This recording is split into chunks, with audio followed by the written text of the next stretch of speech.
Mata adalah panglima hati. Segala yang kita kerjakan tanpa disadari menciptakan misteri di dalam hati.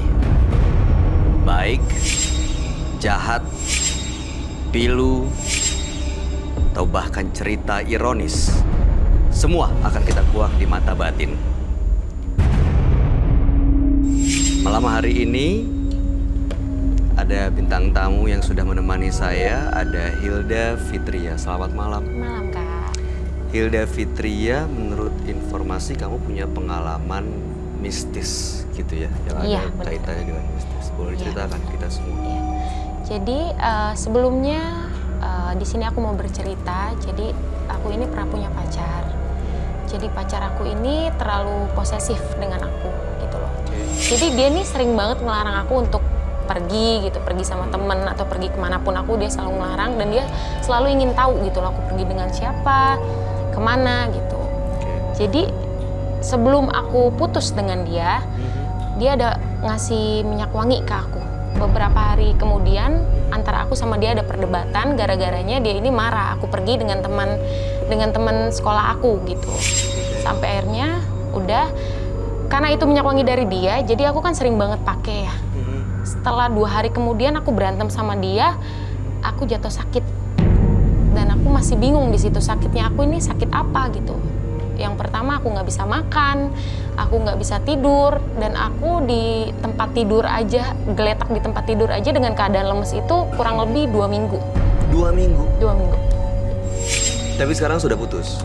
Udah putus, udah lama. Udah putus, udah lama? Gitu. Dan minyak wangi itu masih ada? Minyak wangi itu jadi setelah aku terkapar di tempat tidur, orang-orang nih pada bingung gitu loh, termaksud mamaku pada bingung gitu loh. Mamaku, papaku tuh bingung, sakit apa anak ini gitu loh. Jadi mamaku ini punya kakak yang tinggal di Tanah Abang gitu. Dia ini orang bisa lah ya, orang bisa untuk melihat mistis-mistis seperti itu gitu loh. Sampai akhirnya ditelepon, akhirnya kakaknya mamaku datang. Begitu dia buka pintu kamar aku, dia langsung teriak, ngucap astagfirullahalazim gitu. Ini dari kapan kayak gini gitu. Jadi memang kurang lebih yang dirasakan, yang dilihat, dan kamu sendiri merasakan ada hal-hal yang di luar batas kewajaran. Iya, gitu. jadi aku Hal-hal ngerasanya gaib, gitu. Nanti kita akan bahas lebih jauh mengenai ini ya, Hilda. Nanti kita akan ngobrol dengan teman saya. Tapi saat ini saya mau mengundang seseorang yang mengaku pernah menggunakan susuk kantil Nyi Blorong untuk mendatangkan pelanggannya. Nah, belakangan dia ini justru sering didatangi oleh sosok ular yang mengganggu dalam mimpinya. Nah, tapi ini mudah-mudahan kisahnya bisa menjadi peringatan buat Anda yang suka menggunakan ilmu hitam. Malam hari ini kita akan panggil dia dengan nama samaran. Inilah Faye.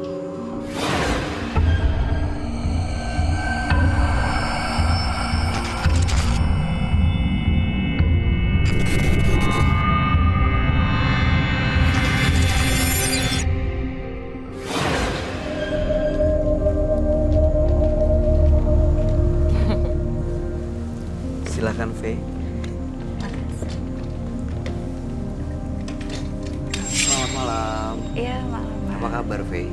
Kabar alhamdulillah baik. Terima kasih sudah hadir di Mata Batin. Oke, menurut informasi yang kami dapat, Faye ini menggunakan susuk. Iya, susuk kantil Nyi Blorong. Boleh diceritain ke kita semua apa sebenarnya tujuan Faye waktu melakukan itu, masang susuk kantil Nyi Blorong? Ya, jadi waktu itu saya ditugaskan di suatu pekerjaan, suatu perusahaan, saya ditugaskan untuk keluar kota. Jadi di bidang pekerjaan saya itu exhibition. Jadi exhibition itu tugasnya memang keluar kota. Dan keluar kota itu di saat itu memang jatuhnya bahasanya itu SPG, menjadi SPG, dan saya ditugaskan di Solo. Dan di sana itu saya bertemu mantan kekasih saya, mantan pacar di Solo. Nah, dia bilang di sini harus nggak bisa kosong badannya, Neng. Nggak bisa tanpa bantuan. Maksudnya tanpa bantuan? Jadi Tanpa nggak bisa bantuan kosong itu artinya? kita harus butuh penglaris seperti itu, penglaris. Dan saya sebelumnya tidak mengerti susuk itu apa, mengerti cuma tidak paham, terlalu paham seperti itu. Dan dipakaikanlah, ditawarkan dengan mantan saya, dia orang bisa, saya dipasangkan dengan ritualnya dia, dipasangkanlah menelan susuk, menelan bunga kantil. Dimakan gitu? Iya, dimakan bunga kantil. Dan setiap malam Jumat itu saya makan kantil. Oh, sering jadi? Iya, jadi sering. Jadi setiap malam Jumat makan kantil 3 sampai 8 biji itu dimakan. Waktu memakan bunga kantil itu apa perasaannya yang dirasa oleh Faye? Perasaannya itu berasa belorong itu datang ketika saya mengasih makan bunga kantil.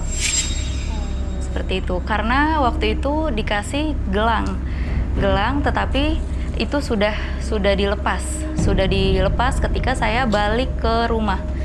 Sudah selesai tugas saya di Solo, saya balik ke rumah, sudah selesai tugas saya. Ketika orang tua saya mengadakan tahlilan untuk mengundang roh-rohnya, mengenang rohnya keluarga, memang keturunan dari dia jawara di suatu ada di Jakarta, di Pondok Gede, seperti itu. Dan nenek saya itu buyut, kita bisa bilang buyut, itu buyut. Nenek saya itu nggak suka, kenapa kamu miara peliharaan orang, sedangkan yang diisi gelang itu ular berkepala 2. Oke, tahan dulu ceritanya. Anda sebaiknya langsung ceritakan hal ini kepada teman saya, seorang indigo. Kita persilahkan Roy Kiyoshi. Sebelumnya, tim Mata Batin sudah memberikan tanggal lahir dan nomor rumah partisipan kepada Roy Kiyoshi. Dengan mata batinnya, Roy akan membaca berdasarkan angka yang kami berikan. Nama Faye, tanggal lahir 8 Februari 98. Nomor rumah 114. Saya melihat dalam mata batin saya, karakter Faye selalu berubah-ubah, diikuti oleh makhluk halus di rumahnya. Saya melihat juga banyak sekali sosok yang tak kasat mata mengganggu diri Faye. Dan Faye sendiri sering memperdaya korban-korbannya untuk kepentingan diri sendiri. Dan saya merasakan Faye diperdaya oleh kuntilanak, genderuwo, dan jin.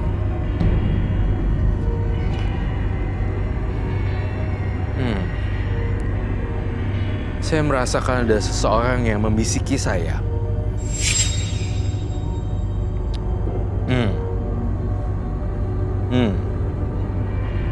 Seorang nenek-nenek yang menjaga Faye.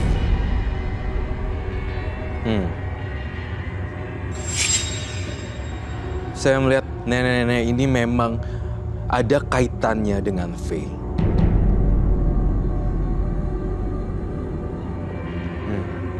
Kita akan membongkar misteri Faye. Apakah ada kaitannya nenek-nenek tersebut dan lokasi rumahnya?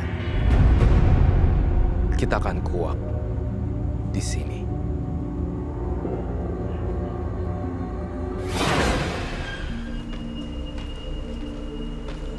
Halo Kak. Halo. Roy.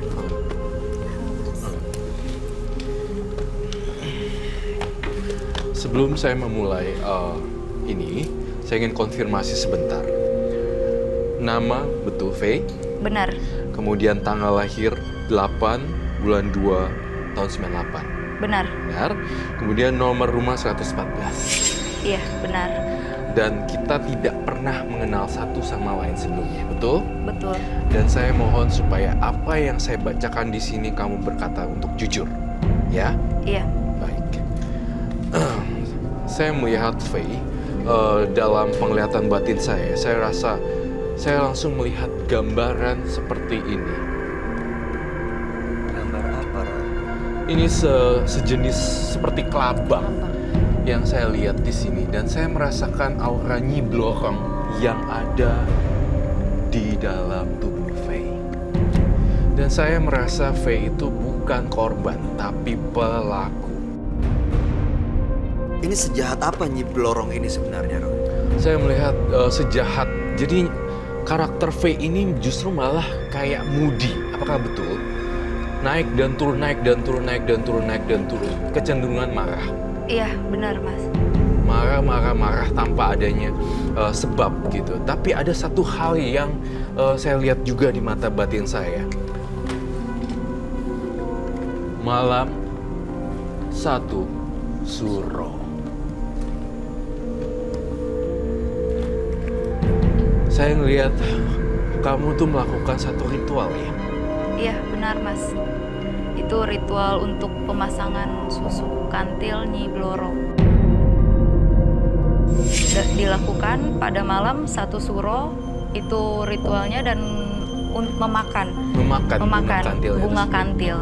Jadi ritualnya setiap malam satu suro memakan bunga kantil itu. Malam satu suro itu pertama dipakaikan susuk kantil Nyi Blorong. Jadi setiap malam Jumatnya itu memakan bunga kantilnya. Dan efeknya langsung terasa. Iya, buat jadi kamu. terasa. Jadi terasa itu seperti Nyi Blorong itu datang, hadir. Ya itu yang saya lihat. Justru karakter kamu tuh sebenarnya kalau dari mukanya tidak terlihat kamu itu jahat. Tetapi orang yang di belakang kamu, dalam tanda kutip, orang-orang yang tak terlihat itu mempengaruhi pikiran kamu sehingga kamu menjadi aneh dan terkadang jadi antagonis. Itu yang saya lihat. Benar Mas Roy. Bener ya? Benar, sangat benar. Faye, kalau kamu lihat sendiri dan kamu rasain sosok yang datang itu seperti apa bentuknya? Wujudnya tuh bagaimana, Faye? Wujudnya itu wanita cantik setengah ular. Setengah ular, wanita cantik berparas seperti pengantin dan ular. Jadi setengah badan, tidak full berbentuk ular, tapi setengah badan. Oke. Itu yang saya lihat. Jadi riasannya sangat cantik. Dan saya lihat Faye ya, kamu pernah coba-coba memanggil arwah nenek ya. Karena saya ngeliat di sini juga adanya, dalam mata batin saya adanya nenek-nenek gitu ya, menjaga diri kamu. Sebenarnya masih ada ikatan keluarga tampaknya di sini, Faye. Benar Mas Roy. Dia buyut saya, nenek saya. Saya cucu batin bisa dibilang. Cucu batin. Jadi kemanapun saya berada selalu didampingi. Nenek saya itu dia campuran, dia jawara di Pondok Gede, seperti itu. Jadi dia itu bisa dibilang orang pintar, pejabat pun ziarahnya ke makam beliau. Tapi dia tidak ingin diekspos makamnya tersebut. Roy, kalau dilihat Roy sendiri, nenek ini selalu mendampingi Faye kah? Selalu mendampingin Faye, tapi dia nenek ini sang nenek tuh nggak suka sama Faye karena dia pasang kebanyakan susuk. Itu yang saya lihat. Itu yang saya lihat dalam mata batin saya. Si nenek ini tuh bener-bener marah. Iya benar Mas Roy. Nenek sangat marah. Maaf saya sebutnya itu Kumpi. Kumpi. Iya, Kumpi itu sangat marah. Marah sekali karena bahasa itu, kenapa lo piara punya orang padahal keturunan sendiri lo masih ada, seperti itu. Dan saat ini apakah neneknya ini ada di sekitarnya Faye? Justru ada di sekitaran Faye, di antara kita semua di sini, dan dia mencoba untuk menjaga Faye di sini. Namun yang saya lihat juga ada berbenturan energi nih.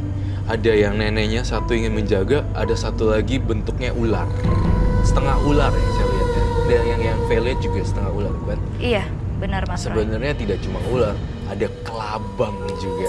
Saya tuh curiga loh. Saya kalau ini terus-terusan ya dilakukan, saya melihat akan ada muncul kelabang keluar dari alat kamu loh, Faye. Ada pernah nggak muncul sesuatu yang muncul di dalam tubuh?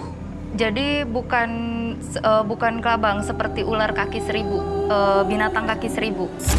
Dia keluar dari bukan dari tapi dari paha, berbentuk kiri kanan paha. Jadi dia keluar Tapi entah dari mana itu keluarnya tidak berasa masuknya pun tidak berasa ada binatang masuk Nggak seperti ada itu. luka gitu. Nggak ada luka sama sekali, tiba-tiba keluar. Dan itu tepatnya ketika saya melepas gelang. Melepas gelangnya sudah dibuang. Oh, saat lepas gelang keluar kelabang itu. Iya, besok malamnya itu keluar kelabang dari bersampingan ke paha saya. Kalau Seperti itu. Roy sendiri ngelihatnya seperti apa? Muncul dari area paha juga, namun dipastikan ini memang benda hewan gaib yang muncul seperti itu. Dan dia ini sebenarnya diteror juga sebagai seorang pelaku ya, Faye.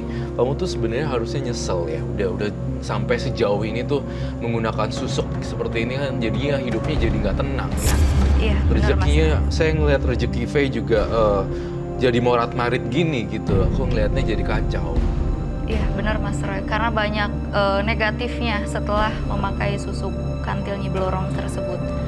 Ada satu lagi yang ingin saya bongkar di Faye. Kamu sebenarnya ada 3 korban, betul? Benar Mas Roy. Yang menjadi korban kamu, Faye. Dalam artian bisa dipelorotin, bisa diambil faedahnya dari orang tersebut, kemudian keuangannya ataupun subsidi uang seperti itu ya, Faye. Iya benar, sangat benar Mas Roy. Ada 3 orang yang memang sangat membantu saya di saat memakai susuk kantil tersebut.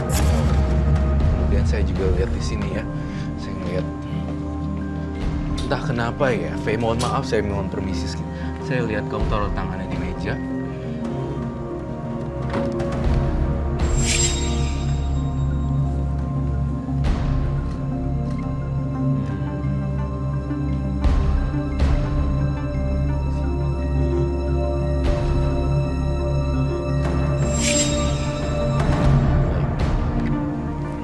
Nah, ini ada tulisan arwah ular nafsu.